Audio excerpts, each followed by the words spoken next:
My name is Joshua Lee. I'm currently a senior attending Woodlands High School in Hartsdale, New York, and I'm an incoming freshman at Harvard who plans on studying our human evolutionary biology and also intends on minoring in music. Since a young age, I've been a classically trained musician, and I currently attend the Manhattan School of Music Precollege for piano as well, classical piano. I'd like to say that I'm interested in classical music because of the fact that it just creates such a visceral reaction to me. It's a language that is just universal. It's something that's timeless as well. It honestly just gives you like a good idea of what you want to do at a younger age. And I think that's how a high school career has come to be. Who/what inspires you? I'm like the only classical musician at my school, and I'm one of, if not like 3 pianists. My school often lacks resources compared to other schools in terms of funding for music. When I was standing at the first inauguration for Tri-M, I was standing at the lectern and I just saw everybody that I was surrounded with at school, parents and people that I was going to induct.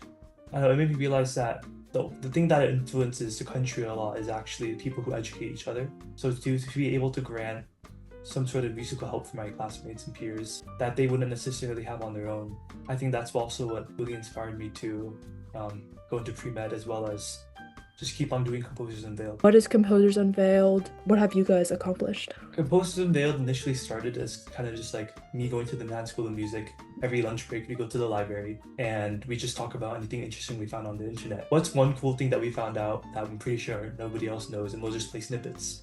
And I realized that I feel like that could be so much way bigger, you know? A lot of musicians, their passion dies out because of a lack of support. Composers that are my age, they just can't keep it up because there is no funding. So something that I started was Composers Unveiled, which its purpose is to give underserved communities and underrepresented ethnic groups, give them like a shot, or just to highlight them or interview them and try to get them known outside the world. We ended up making a bunch of chapters across the US. Plus, there's a lot of chapters in the East Coast, but there's also chapters in Georgia and Alabama, like Thailand and Korea as well. We ended up partnering with the Manhattan School of Music, and now every year we hold a Composers Unveiled concert.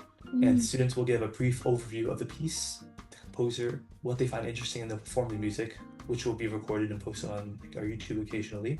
It's not insane, but I think it makes a difference. And if one more person can hear about it, it's a butterfly effect. Did it just start off with your team's interests? Each of my friends have their own specific interests in music. I have like a particular interest in Latin American jazz, as well as like the Asian American jazz movement, which happened in like Chicago as well as New York. My other friend, he's Japanese. He loves traditional Japanese music like kabuki.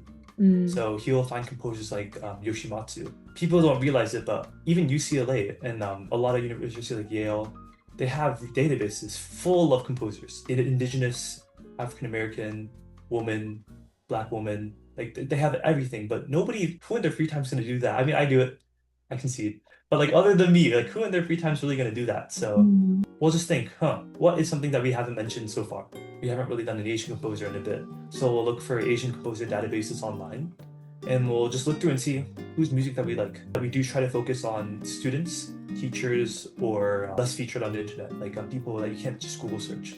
Has there been one that you came across that really changed your perspective of music? My first ever favorite piece was actually Chopin's First Ballade. That was when I was in 2nd grade. I didn't even, like my English was still kind of bad because I learned Korean first. I just remember there's this one section that I just really liked, and I didn't even know the piece back then. I just searched up Chopin #1 because my English was so bad. Rachmaninoff's Second Piano Concerto. I heard it live for the first time by this Korean pianist who won the Vine Flyburn, Yoon Chun-lin. And that was his debut in Carnegie, and that was my first time hearing it live. I was crying for 30 minutes straight. You mentioned that you started off with your group of friends, you were able to work with the Manhattan School of Music, and you were able to do a recurrent concert series. Could outline in more detail how exactly you guys got to that point? You just have to put yourself out there. One time I was preparing for the first Composers Unveiled concert. Everybody backed out last minute. Well, I can't really expect much out of high school students, they're all busy. But I got saved by this one studio whose teacher was forcing them to learn underrepresented repertoire in the first place. Like they came back with like 5 performers on top of the 3 that I already had, and it made the first concert so successful. The dean of youth admissions, the provost, the president all came. It was such a huge moment for me because it's like it just made me so proud that you know, I who came from a first-gen family, I don't go to the best like public school. My music education is not as great as some other like really sweaty kids, but I was able to make a difference and I was able to do a project that I thought was impossible.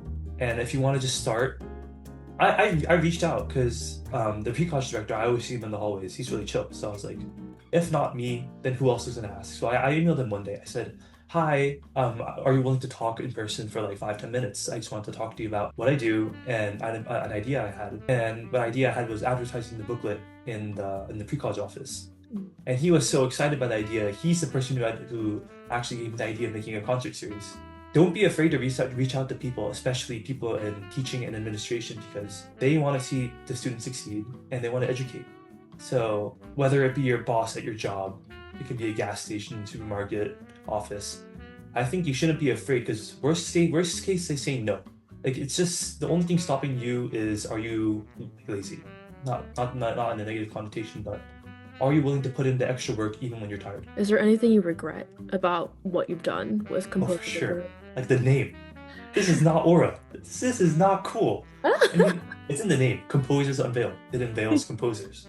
But I could have done something way cooler. And we don't even have a slogan either. The logo is just CU. And I made it on Canva because I didn't want to pay for Canva Pro. Like, I have a lot of regrets, but it's not necessarily more so what I've done or any of the failures I had. It's just small tidbits. Like, I could have changed this, I could have changed that. I wish I had invited more of my school friends. Like, I invited 2. One of them said yes, but I think a lot of them would appreciate the opportunity to perform, because you don't really get that many performance opportunities when you're in high school. I can talk about it now. I've always been like an incredibly insecure person, like physically, emotionally, mentally, just everything. Like, I always never had confidence. Just do it. Like, Yeah. you're gonna regret it. You have such little time. Like, I thought pre-college would last forever, and I graduated. Boom. You really have limited time, and you don't realize that you have limited time because you're living in the moment. You should really spend as much time as you can doing the things you like, especially when you're in high school, because you have your family to back you up. Since we're talking about Harvard and what you've accomplished, what do you see in the near future for Composers Unveiled and for yourself? Actually just passed it off. Like, after the last concert, I was talking to my friend. Yeah. He's a kid from Long Island. He goes to SIOSIT. His name's Daniel Ming, and he sees me as somebody that he really looks up to, and he wants to be as well, because he's a junior. So I know that I have a 2-3 generation set. Yay. I don't know what'll happen next, and I'm just hoping that my friends will try to expand on what I have now. So I'd like to expand it to a lot more conservatories, like Enhanced School of Music we have, but I have friends at Juilliard. I have friends at who attend Curtis, Eastman, Menace. If you could just branch it out more, I think it'd allow for more security, because if one branch falls, another can strengthen it. But if I had unlimited resources, I'm doing this till I'm 90. Yeah. I don't know, it's like, I like my environment, but at the same time, my end goals don't really intertwine with my friends. They're thinking more short-term, I'm thinking more long-term. Not that I can't enjoy the present, but they just don't seem to realize that there's more to life than just having fun in that one Saturday night. There's some kids that have so many resources, they just don't use it. It makes me wonder, like, if I were them, what could I do? And I think you could argue that is kind of like not necessarily the most open-minded or like nice thing to think about, like, but it's just something that made me frustrated, because coming from a school that doesn't have much, they have everything that I really wanted, that I wish I had when I was starting out, and the fact that they could be so great, it really made me like go, ah. Yeah. I'm not seeing them for them, they have their own life plans. I should respect that. What's another really specific subject you're interested in? The East Asian history. I'm really interested in Peking opera. Like, I actually wrote a couple papers. I just got published in the Wittenberg Journal of East Asian Studies.